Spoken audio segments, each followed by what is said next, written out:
अस्सलाम वालेकुम। मैं हूं शमा नहीद और आप देख रहे हैं अपना चैनल नहीद वॉइस। दोस्तों, आज हम नहीद वॉइस की इस स्पेशल एपिसोड में आपको गौतम बुद्ध के बारे में मुकम्मल इन्फॉर्मेशन देंगे। गौतम बुद्ध कौन था, वो कहाँ पैदा हुआ, उसके मानने वाले कपड़े क्यों नहीं पहनते और सिर्फ 2 चादरों को जिस्म पर लपेट कर सारी जिंदगी गुजार देते हैं। बुद्ध मत में गोश्त खाना क्यों हराम है, शहजादा सिद्धार्थ कैसे गौतम बुद्ध बन गया, ये महलों में रहने वाला नौजवान खूबसूरत शहजादा क्यों फकीर बन गया और दुनिया छोड़कर जंगलों में क्यों भाग गया, जब ये पैदा हुआ तो नजूमिया ने इसके बारे में क्या पेशन गोइयां की। दोस्तों, गौतम बुद्ध के बारे में 10 ऑथेंटिक फैक्ट्स जानने के लिए आपसे गुजारिश है कि वीडियो को एंड तक जरूर देखिएगा। दोस्तों, अगर आप नहीद वॉइस चैनल पर नए हैं तो आप इस चैनल को सब्सक्राइब कर लें, जहां आपको दुनिया भर की मुनफरिद मालूमात पर मबनी वीडियोस डेली मिलती रहेंगी। चलो शुरू करते हैं।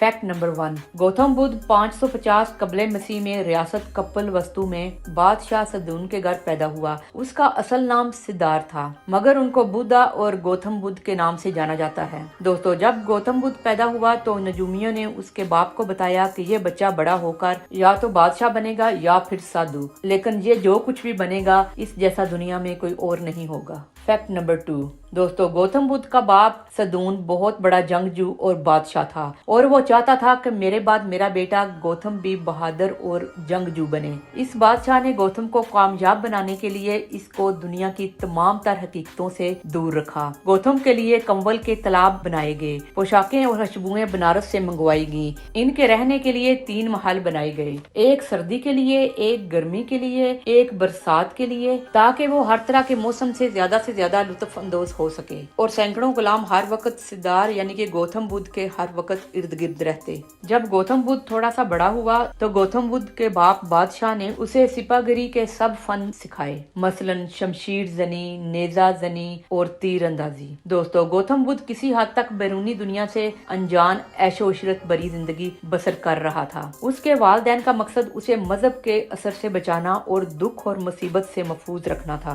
फैक्ट नंबर 3, जब गौतम बुद्ध 18 बरस का हुआ तो एक खूबसूरत शहजादी यसुधरा नामी से आपकी शादी हुई और शादी के 10 साल बाद उनके यहाँ एक बेटा भी पैदा हुआ जिसका नाम राहुल रखा गया। दोस्तों, कुदरत ने गौतम बुद्ध को एक बड़ा ही नरम दिल अता किया था, इसलिए आहिस्ता आहिस्ता आपको दुनिया में रहने वाले लोगों और जानवरों की तकलीफ का अंदाजा होने लगा। उनको समझ आने लगी कि ये महल, कंवल के तालाब, पोशाकें, खुशबुएं और आरामो राइश, बल्कि ये दुनिया फानी और खत्म हो जाने वाली जगह है। और इधर सिर्फ आरामो राइश ही नहीं बल्कि यहाँ बहुत से मसाइब और मुश्किलात भी हैं। फैक्ट नंबर 4, एक रवायत के मुताबिक एक दिन गौतम बुद्ध अपनी बीवी, बच्चे और महलों की दुनिया छोड़कर हक की तलाश में निकल पड़े। सुनो, इस दुनिया की हकीकत जानने से पहले और महलों और आरामो राइश की लाइफ में वो खुश थे। जब वो महलों की लाइफ से बाहर निकले, बाहर की दुनिया देखकर वो हर वक्त परेशान रहते थे कि लोगों के पास रहने को जगह नहीं, खाने को खुराक नहीं और लोग बहुत सारी तकलीफों और मसाइब में गिरे हुए हैं और मैं अय्याशी की जिंदगी बसर कर रहा हूँ। वो ये सब कुछ एनालाइज करने के बाद अपने आप को कोसते रहते। जब वो बाहर की दुनिया में निकले तो बहुत सारे सवालात उनके दिमाग में पॉप आउट हुए कि दुनिया रब ने क्यों बनाई है और उसने इंसानों को इस दुनिया में क्यों भेजा है और वो कौन से मसाइल हैं जिनकी वजह से इंसान दुखी रहता है। दुनिया में नफरत और तासब क्यों है, क्यों लोग एक दूसरे से मुनाफकत करते हैं। इन सब सवालों का जवाब ढूंढने के लिए गौतम बुद्ध ने महलों को छोड़कर दुनिया का सफर शुरू किया।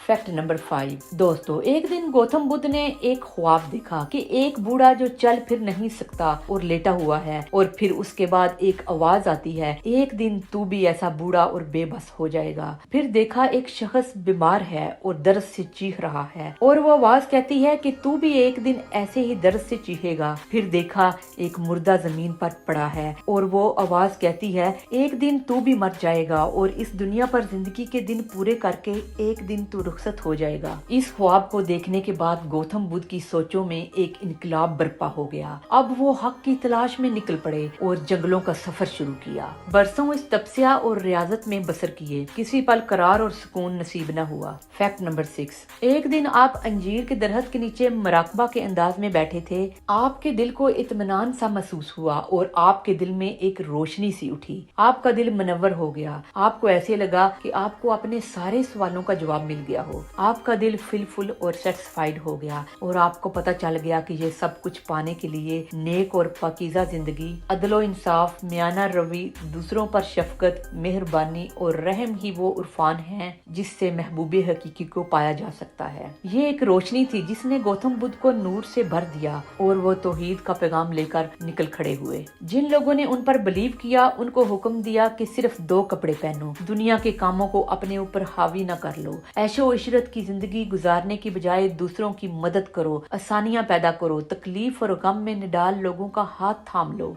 तबलीग करते करते गौतम बुद्ध अपने आबाई शहर कपिल वस्तु पहुंचे, लेकिन जब आप कपिल वस्तु से निकले थे तो एक खूबसूरत नौजवान और महलों में रहने वाले शहजादे थे, लेकिन जब आप वापस आए तो आपकी हालत फकीरों जैसी थी। दोस्तों, गौतम बुद्ध का ये जमाना 500 कबले मसीह था। गौतम बुद्ध ने अपनी शहाना जिंदगी तर्क करके कमजोरों और मजलूमों के हकूक के लिए आवाज बुलंद की। इसके बाद गौतम बुद्ध बुद्ध मत मजहब के बानी बन गए। गौतम बुद्ध को महात्मा बुद्ध भी कहा जाता है और उनके मानने वालों की तादाद 521 मिलियन है, जो दुनिया की आबादी का 5.5% है। एक अंदाजे के मुताबिक ये दुनिया का चौथा बड़ा मजहब है। दोस्तों, इन कंट्रियों में बुद्ध मत के पैरोकार सबसे ज्यादा हैं। वो कंट्रीज ये हैं: चीन, थाईलैंड, तिब्बत, Japan, Indonesia, Mongolia, Cambodia, Sudan, शुमाली कोरिया, वियतनाम, जनूबी कोरिया, यानी कि इन कंट्रियों में बुद्ध मत के पैरोकार सबसे ज्यादा पाए जाते हैं। Fact number 8। दोस्तों, आज भी बुद्ध मत के मजहबी पेशवा और पैरोकार एहराम से मिलते जुलते लिबास में मलबूस नजर आते हैं, लेकिन आम बुद्ध मत के पैरोकार अपना रवायती लिबास पहनते हैं। दोस्तों, बुद्ध मत के कवानीन में जीब हत्या यानी कि किसी चीज को मारना, कत्ल करना हराम है और इंसान किसी भी जानदार की जान नहीं ले सकता, यानी कि किसी जानवर को मारना, शिकार करना या ज़बह करना इस मजहब में मना है। ये लोग सिर्फ वेजिटेरियन हैं और सिर्फ सब्जियां खाते हैं। Fact number 9। दोस्तों, हजूर अकरम सल्लल्लाहु अलैहि वसल्लम से पहले तमाम अंबिया ने आखिरी नबी के आने की बशारत जरूर दी है, और जब गौतम बुद्ध का आखिरी वक्त आया, उसका शागिर्द जिसका नाम निंदा था उनके पास खड़ा होकर रोने लगा। जब आंसू गौतम बुद्ध के पांव पर गिरे तो उनकी आंख खुल गई। उन्होंने वजह पूछी, क्यों रोते हो? उसने जवाब में कहा, मैं इसलिए रोता हूँ कि आपके बाद हमें सच्चाई की तालीम कौन देगा? गौतम बुद्ध ने कहा, ना मैं पहला बूढ़ा हूँ और ना आखिरी। सुनो निंदा, एक मेत्री आएगा जो नेक होगा और उस पर जो भी अल्लाह की तरफ से वही उतारी जाएगी, यानी कि उस पर जो भी अल्लाह का पैगाम आएगा वो उसको पूरी इंसानियत तक पहुँचाएगा। और इस मर्दे कलंदर ने कहा, उसके मानने वालों की तादाद अरबों में होगी और वो आखिरी जमाने में सबसे आखिरी मेत्री होगा। दोस्तों, बुद्धिज्म की किताब में ये बात एक दफा नहीं बल्कि कई मकामात पर दोहराई गई। अब हम लफ्ज मेत्री की तरफ आते हैं, जिसके लुग़वी मानी रहमत के हैं। और दोस्तों, अल्लाह ने इस रहमत लफ्ज को कुरान पाक में 409 मरतबा इस्तेमाल किया है, जबकि सूरह अंबिया में वाज़िया तौर पर फरमा दिया, हमने आपको तमाम जहानों के लिए रहमत बनाकर भेज दिया। दोस्तों, मुफस्सिर कुरान डॉक्टर इसरार अहमद ने अपने एक बयान में मौलाना मुनाज़िर हुसैन गिलानी के हवाले से बयान फरमाया है कि ज़ुल्कुफ़ल अलैहिस्सलाम से मुराद गौतम बुद्ध है। मुफस्सिर कुरान डॉक्टर इसरार अहमद फरमाते हैं कि इस बात का काफी हद तक चांस है कि ये अल्लाह के पैगंबर थे। डॉक्टर इसरार अहमद का कहना था कि मौलाना मुनाज़िर हुसैन गिलानी वो आलम थे जिनका बहुत ऊंचा मकाम है, और उन्होंने इस बात की दलील दी है कि ज़ुल्कुफ़ल अलैहिस्सलाम से मुराद गौतम बुद्ध है और वो अल्लाह के नबी हो सकते हैं। दोस्तों, डॉक्टर इसरार अहमद के इस बयान की वीडियो डिस्क्रिप्शन में डाल दी गई है, आप उनका ये बयान सुन सकते हैं। दोस्तों, बाज़ मोरहीन लिखते हैं कि अल्लाह रब्बुल इज़्ज़त ने इस कायनात में 1,24,000 पैगंबर मबूस फरमाए, तो गुमान होता है कि गौतम बुद्ध भी अल्लाह के कोई बरगजीदा नबी या पैगंबर गुजरे हों, क्योंकि नबी अकरम सल्लल्लाहु अलैहि वसल्लम के आने की खुशखबरी कोई अल्लाह का मुंतहिब किया हुआ इंसान ही दे सकता है। लेकिन दोस्तों, मजहब इस्लाम आने के बाद गौतम बुद्ध का मजहब और उसके अलावा जितने मज़ाहब आए हैं उनकी शरीयत खत्म हो चुकी है और अब इस्लाम ही मुकम्मल और कंप्लीट